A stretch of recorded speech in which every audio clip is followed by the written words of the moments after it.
नमस्कार, DD news पर आप सभी दर्शकों का स्वागत है। आप देख रहे हैं हमारा सांकेतिक समाचार। मैं हूं साइमा खान और मेरे साथ है मेरी सहयोगी दीपाली। नजर डाल लेते हैं सबसे पहले हेडलाइंस पर। जंतर मंतर पर रात में फिर हुई हिंसा। पुलिस ने उपद्रवियों पर लगाया पथराव करने का आरोप। 2 एसीपी समेत दर्जन भर पुलिसकर्मी घायल।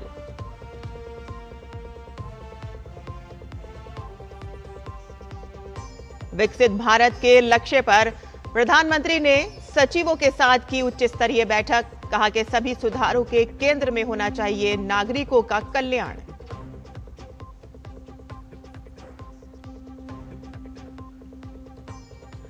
तीन देशों की यात्रा के अंतिम चरण में राष्ट्रपति द्रौपदी मुर्मू आज पहुंचेंगी रोमानिया। बुखारेस्ट में राष्ट्रपति, प्रधानमंत्री और सेनेट अध्यक्ष से करेंगी मुलाकात। व्यापार फोरम को भी करेंगी संबोधित।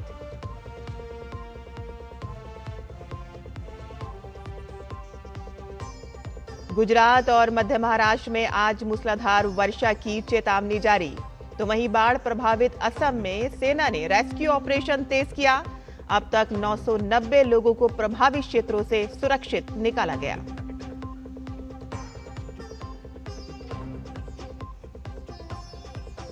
और ग्लासगो राष्ट्रमंडल खेलों की शुरुआत आज से। करीब 3000 एथलीट 10 खेलों में लेंगे हिस्सा।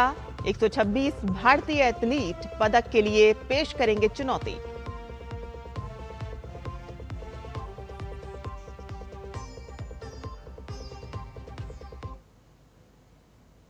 और अब समाचार विस्तार से। जंतर मंतर पर प्रदर्शन के दौरान बुधवार रात एक बार फिर हालात बेकाबू हो गए। टॉलस्टॉय मार्ग से संसद मार्ग के बीच प्रदर्शनकारियों और पुलिस के बीच जोरदार झड़प हुई।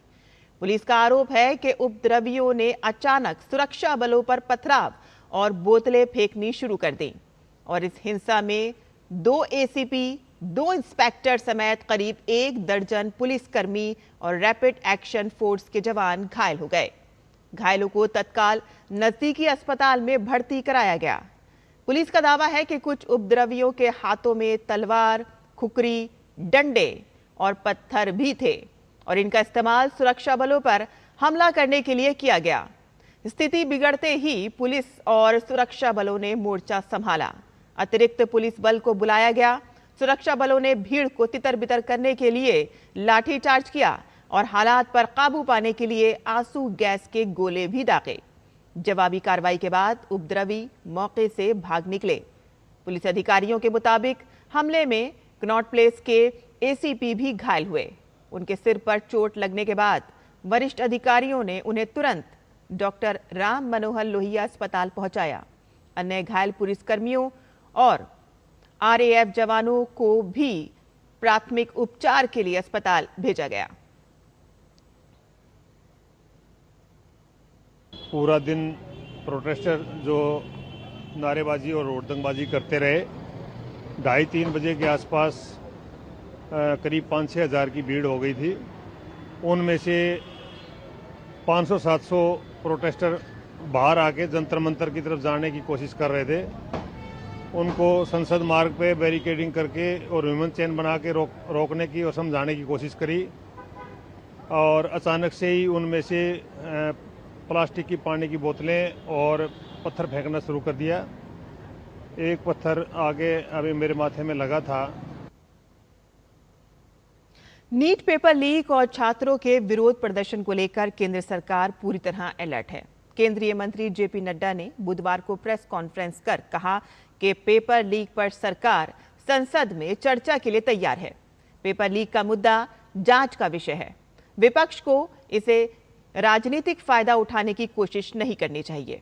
उन्होंने कहा कि छात्रों के आंदोलन का राजनीतिकरण न हो। नड्डा ने कहा कि हिमाचल प्रदेश में राज्य के स्कूल एग्जामिनेशन बोर्ड में पेपर लीक हुआ, जहां कांग्रेस की सरकार है। झारखंड में जेएसी में हिंदी और विज्ञान के पेपर लीक हुए, वहां झारखंड मुक्ति मोर्चा कांग्रेस की सरकार है। तेलंगाना में इंटरमीडिएट में लैंग्वेज और एसएससी में लैंग्वेज के पेपर लीक हुए, वहां पर कांग्रेस और सीपीआई के समर्थन वाली सरकार है। राहुल गांधी बताएं वो सेलेक्टिव क्यों हैं। जेपी नड्डा ने कहा कि सरकार हमेशा से चाहती थी कि पेपर लीक मामले पर संसद में चर्चा हो। उन्होंने कहा कि विपक्ष जितने भी घंटे की चर्चा चाहे, सरकार उसके लिए तैयार है। प्रधानमंत्री नरेंद्र मोदी ने बुधवार को ग्रामीण विकास, कृषि, सामाजिक कल्याण और संबंधित क्षेत्रों में विकसित भारत के लक्ष्यों की दिशा में हुई प्रगति की समीक्षा की। सचिवों के साथ एक उच्च स्तरीय बैठक में योजनाओं, चुनौतियों और भविष्य की रणनीतियों पर चर्चा की गई। बैठक के दौरान प्रधानमंत्री ने कहा कि सभी सुधारों का केंद्र नागरिकों का कल्याण होना चाहिए। उन्होंने जोर देकर कहा कि सरकार की हर योजना और नीति का उद्देश्य लोगों के जीवन में सकारात्मक बदलाव लाना होना चाहिए। उनके अनुसार सुधार केवल प्रशासनिक प्रक्रियाओं को बेहतर बनाने तक सीमित नहीं होना चाहिए, बल्कि उनका लक्ष्य भारत को विकसित राष्ट्र बनाने की दिशा में तेजी लाना भी होना चाहिए। पीएम मोदी ने बदलते समय के साथ शासन व्यवस्था में भी बदलाव की आवश्यकता पर बल दिया। उन्होंने कहा कि तेजी से बदलती परिस्थितियों और नई चुनौतियों के अनुसार शासन की प्रक्रियाओं को अधिक प्रभावी और आधुनिक बनाया जाना चाहिए। प्रधानमंत्री ने कहा कि विकसित भारत का सपना केवल सरकार का कार्यक्रम नहीं, बल्कि एक जन आंदोलन बनना चाहिए। उन्होंने कहा कि देश के युवाओं को इस अभियान का सबसे मजबूत आधार बनना होगा और उन्हें विकास यात्रा में सक्रिय भागीदारी बनाना जरूरी है। बैठक के दौरान विभिन्न मंत्रालयों के सचिवों ने अपने विभागों की उपलब्धियों, चुनौतियों और भविष्य की योजनाओं पर प्रस्तुति दी। प्रधानमंत्री ने उनके सुझाव सुने और प्रभावी क्रियान्वयन, बेहतर समन्वय तथा विकसित भारत के लक्ष्य को तेजी से हासिल करने के लिए आवश्यक दिशा निर्देश दिए। राष्ट्रपति द्रौपदी मुर्मू 3 देशों की यात्रा के अंतिम चरण में आज रोमानिया पहुंचेंगी। रोमानिया की 2 दिन की यात्रा के दौरान वे वहां के राष्ट्रपति, अंतरिम प्रधानमंत्री और सेनेट अध्यक्ष से मिलेंगी। राष्ट्रपति का रोमानिया भारत संसदीय मैत्री समूह के सदस्यों से भी मिलने का कार्यक्रम है और इसके बाद राष्ट्रपति मुर्मू भारत रोमानिया व्यापार फोरम को संबोधित करेंगी और भारतीय समुदाय के लोगों से बातचीत करेंगी। विदेश मंत्रालय ने बताया कि राष्ट्रपति द्रौपदी मुर्मू की 3 देशों की यात्रा द्विपक्षीय संबंध मजबूत करने की भारत की प्रतिबद्धता का परिचायक है। बात करते हैं मौसम की, जहां देश के कई हिस्सों में दक्षिण पश्चिम मानसून पूरी तरह से सक्रिय हो चुका है और जिसके चलते मौसम विभाग ने गुजरात और मध्य महाराष्ट्र के लिए मूसलाधार बारिश का रेड अलर्ट जारी किया है और इसके साथ ही प्रशासन ने स्थानीय नागरिकों और पर्यटकों को सावधानी बरतने तथा जल भराव वाले क्षेत्रों से दूर रहने की सख्त हिदायत दी है। तो वहीं पहाड़ी राज्यों से लेकर मैदानी इलाकों और पूर्वोत्तर भारत में मौसम पूरी तरह से बादलों से घिरा हुआ है। जम्मू कश्मीर, हिमाचल प्रदेश, उत्तराखंड, पंजाब, बिहार, झारखंड, ओडिशा, पश्चिम बंगाल, छत्तीसगढ़, राजस्थान और कर्नाटक में गरज चमक के साथ भारी बारिश की आशंका जताई गई है।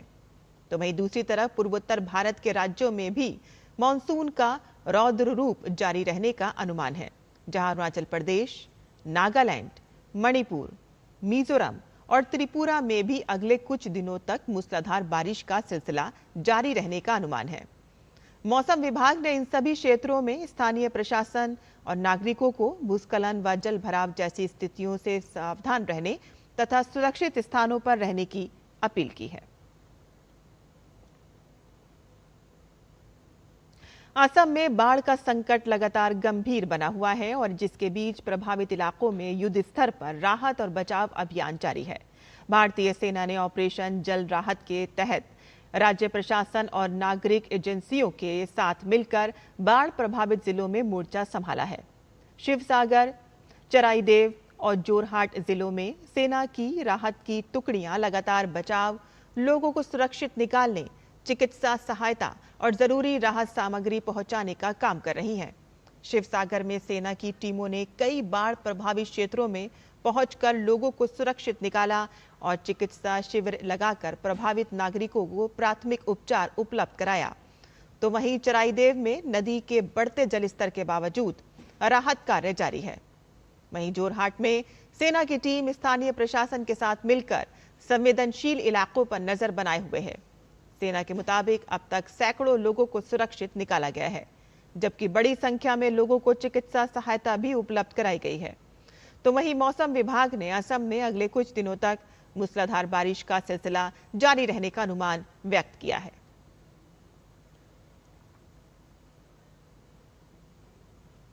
खेल की खबरों में ग्लासगो राष्ट्रमंडल खेलों 2026 की शुरुआत आज से होने जा रही है। उद्घाटन समारोह भारतीय समय अनुसार आज रात 10:30 बजे से ग्लासगो के द हाइड्रो में होगा। इस संस्करण में 74 देशों के करीब 3000 एथलीट्स 10 खेलों में हिस्सा लेंगे। भारत राष्ट्रमंडल खेलों में 19वीं बार हिस्सा लेने जा रहा है, जिसमें उसके 126 एथलीट्स मेडल के लिए अपनी दावेदारी पेश करेंगे। भारत अपने अभियान की शुरुआत पुरुषों और महिलाओं के लॉन बॉल इवेंट से करेगा। राष्ट्रमंडल खेल 2022 में यादगार प्रदर्शन करते हुए पदक जीतने और इतिहास रचने के बाद भारतीय लॉन बॉल टीम ग्लासगो पहुंची है।